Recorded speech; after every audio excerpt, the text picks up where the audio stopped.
60 రోజుల్లో ఇంగ్లీష్ నేర్చుకుని అద్భుతంగా మాట్లాడేలా మేం చేస్తాం. వెంటనే స్పోకెన్ ఇంగ్లీష్ క్లాస్‌కి జాయిన్ అవ్వండి.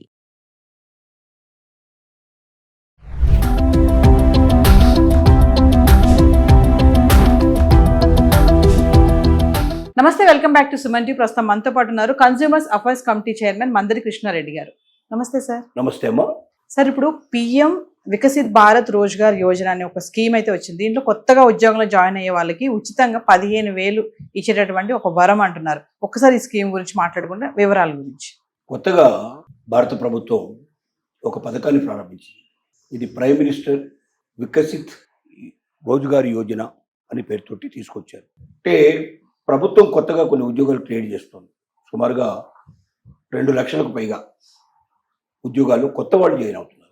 అంటే ఇంతకుముందు ఎప్పుడు ఉద్యోగాలు చేయని వాళ్ళు మరోసారి ఉద్యోగాల్లో జాయిన్ అవుతున్నారు. వీళ్ళకి రకరకాల ప్రభుత్వ పథకాల కింద ఉద్యోగాలు క్రియేట్ చేస్తున్నారు.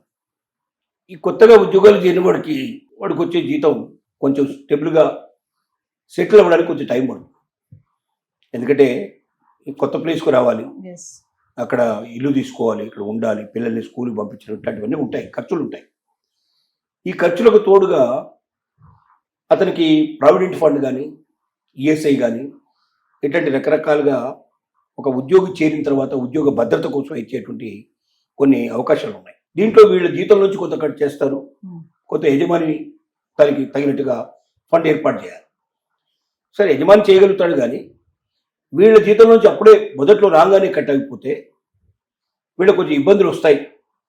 అంటే ఇప్పుడిప్పుడే సెటిల్ అవుతున్నారు, కనీసం 2-3 మాసాలు 6 మాసాలు వాడికి అసలు శ్వాస తీసుకుంటే వాడికి ఆ తర్వాత అడ్జస్ట్ అయిపోతారు, ముందుకెళ్తారు అనే నమ్మకంతో ఈ 15,000 రూపాయలు వీళ్ళకి నేరుగా ఇవ్వరు.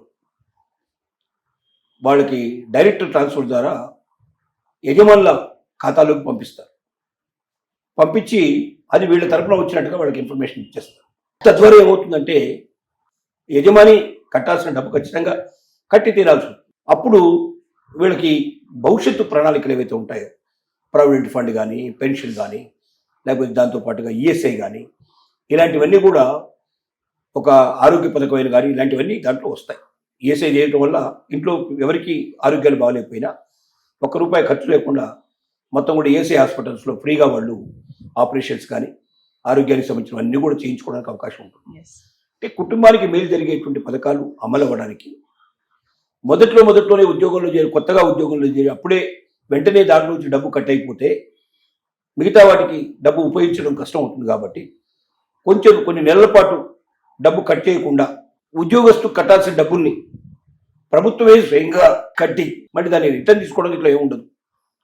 15,000 రూపాయలు ఒక్కొక్కరి అకౌంట్లో, వీళ్ళ అకౌంట్లో వేయకుండా వీళ్ళ యజమాని అకౌంట్లోకి పంపించేసి ఈ పథకాలన్నీ సక్రమంగా అమలు చేయండి. ఇక మీరు ఉద్యోగస్తు దగ్గర నుంచి తీసుకోవద్దు, అందులో చేరిన వాడికి ఉద్యోగంలో వాడి అకౌంట్లో తీసుకోకూడదు. 2 నెలలు, 3 నెలలు, 4 నెలలు, దానికి ఎంత టైం ఉందో పరిమితి పెట్టేసి దాన్ని బట్టి మీరు తర్వాత కలెక్ట్ చేసుకోండి. ఈ 3 నెలలకు సరిపడే మేము పంపిస్తున్నాము, మీరు వేసి అకౌంట్ అన్ని ఓపెన్ చేయండి, ఖాతాలని ఓపెన్ చేసి ఈ విషయాల్ని మీరు ఉద్యోగికి తెలియజేయండి. అప్పుడు ఉద్యోగి సంతోషపడతాడు. తర్వాత నుంచి నేను కట్టుకోవాలి కాబట్టి ఈ 3 నెలలు, 4 నెలలు ముందుచే తయారై ప్రిపేర్ అవుతాడు. తర్వాత కంటిన్యూగా ముందుకు వెళ్తాడు. తద్వారా కొంచెం సమస్యల్ని తగ్గించుకోగలిగి ప్రతి ఒక్కరు కూడా ప్రభుత్వ పథకాల్ని సరిగ్గా అమలు పరచుకోవడానికి అవకాశం ఉంటుంది. ఫ్యూచర్ బెనిఫిట్ అనేది వస్తుంది.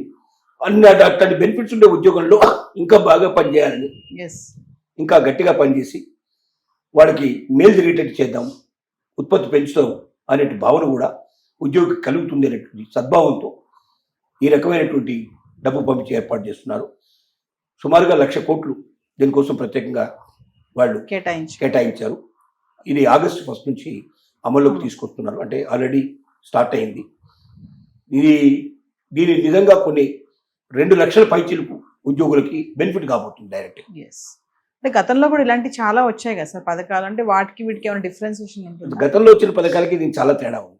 గతంలో వచ్చిన పథకాలు డైరెక్ట్ బెనిఫిట్ ఏదైనా ఉంటే ఉద్యోగస్తులకు బెనిఫిట్ అయ్యేట్టుగా గవర్నమెంట్ చేసింది. ఇది డైరెక్ట్ కాదు, ఇండైరెక్ట్ బెనిఫిట్. అంటే ఓనర్ నుంచి డైరెక్ట్ గా వీళ్ళకి అకౌంట్లోకి రావు, ఇది యజమాని అకౌంట్లోకి పోతాయి డబ్బులు. యజమాని అకౌంట్లో పోతే ఏం చెప్తారు, వీళ్ళ అకౌంట్ సంబంధించిందే యజమాని అకౌంట్లోకి పోయినా కూడా ఉద్యోగికి సంబంధించి కట్టాల్సిన డబ్బుల్ని మేము కడుతున్నాం, ఉద్యోగి పే చేయాలి డబ్బులు. ఒక 3 నెలలు 4 నెలలు దానికి ఆ 15,000 సరిపోయేట్టుగా, అంటే ఉద్యోగాన్ని బట్టి పెద్ద ఉద్యోగం అయితే తక్కువ రోజు సరిపోతుంది, చిన్న ఉద్యోగి అయితే ఎక్కువ సరిపోతుంది. ఉద్యోగి కట్టాల్సిన డబ్బులు డైరెక్ట్గా ఆయన కట్టకుండా ప్రభుత్వం ఉద్యోగి తరపున పే చేస్తున్నట్లు లెక్క. ఎస్ దీని ద్వారా భవిష్యత్తు లోపల ఉద్యోగికి అనేక రకాల ప్రయోజనాలు పొందడానికి ఇది ఒక అవకాశంగా మర్చబడుతుంది. ఇది కొత్త ప్రయోగం, గతంలో ఉన్న ప్రయోగాల కన్నా భిన్నమైన ప్రయోగం ఇది. సార్, అంటే ఇప్పుడు ఈ పథకం చెప్పారు కదా, దీని అర్హులు ఎవరు సార్? అంటే కొత్తగా జాయిన్ అయ్యే వాళ్ళు అంటున్నారు, అంటే దీనికి ఏమైనా కేటగిరీ వైజెస్ ఉంటుందా? అంటే ప్రభుత్వం ఆల్రెడీ ఎవరికి అందాలో కూడా తెలియజేసింది. ఇంతకుముందు ఎప్పుడు కూడా ఉద్యోగంలో చేరకుండా ఫస్ట్ టైం ఉద్యోగులు చేరుతున్న వాళ్ళు వీళ్ళ లిస్ట్ అంతా గవర్నమెంట్కి వచ్చేసింది ఆల్రెడీ. అంటే వీళ్ళు ముద్రా యోజన అని రకరకాల స్కీములు పెట్టారు. ఆ స్కీముల్లో వీళ్ళు ఈ యజమానులు అనే వాళ్ళు డబ్బు తీసుకొని ఉద్యోగాలు కల్పించారు. అంటే ఇది కూడా గవర్నమెంట్ సహకారంతో జరిగింది. రకరకాల ఇండస్ట్రీ పెట్టగలుచుకున్న వాళ్ళు, కొత్తగా ఏదైనా పరిశ్రమ నెలకొల్పాలనుకున్న వాళ్ళకి ప్రభుత్వం డబ్బు ఇచ్చింది. అంటే మొత్తం కాకపోయినా కొంత సాయం చేసింది. ప్రభుత్వం డబ్బుతో చేసిన వాళ్ళకి అందరికీ కండిషన్స్ ఏం పెట్టిందంటే ఎంతమంది ఉద్యోగులు మీరు అకామిడేట్ చేస్తారు, దాన్ని బట్టి వాళ్ళకి సాయం చేసింది. మేము 10 మంది ఉద్యోగులు అంటే దానికి తగ్గట్టుగానే కొంత డబ్బు ఇచ్చింది. కాదు అట్లా కాదు, మేము 25 మంది, 50 మంది, 100 మంది, 1000 మంది ఉద్యోగులు పెరుగుతున్నా కొద్దీ డబ్బు ఎక్కువ ఇచ్చింది. అంటే ఇది లోన్ కిందనే ఉన్నాయి, ఫ్రీగా ఇవ్వడం ఏం కాదు, లోనే. కాకపోతే 10 ఏళ్లలో 25 ఏళ్లలో దాన్ని మెల్లమెల్లగా తీర్చుకునే అవకాశాలు కల్పించింది. వడ్డీ కూడా తక్కువ వడ్డీ ఉండేట్టు పెట్టింది. కొన్ని చోట్ల వడ్డీ అసలు లేకుండా చేసింది. ఇలాంటి ప్రయోజనాలు కల్పించింది. వీటన్నిట్లలో మొత్తం టోటల్గా 2 లక్షల పైచిలకు ఉద్యోగులు కొత్తగా ఉద్యోగంలో చేరుతున్న వాళ్ళుగా నిరూపితమైంది. అలా కొత్తగా ఉద్యోగంలో చేరుతున్న వాళ్ళ కోసం ఈ ప్రత్యేకమైన పథకం తీసుకొచ్చారు. అంటే వాళ్ళు ఇంతకుముందు చేసిన వాళ్ళు కాదు, కొత్తగా ఉద్యోగంలో చేరుతున్న వాళ్ళు. అలాంటికి మాత్రమే ఇది వర్తిస్తుంది తప్ప ఎవరు పడితే వాళ్ళకి ఇది వర్తించదు. Thank you sir.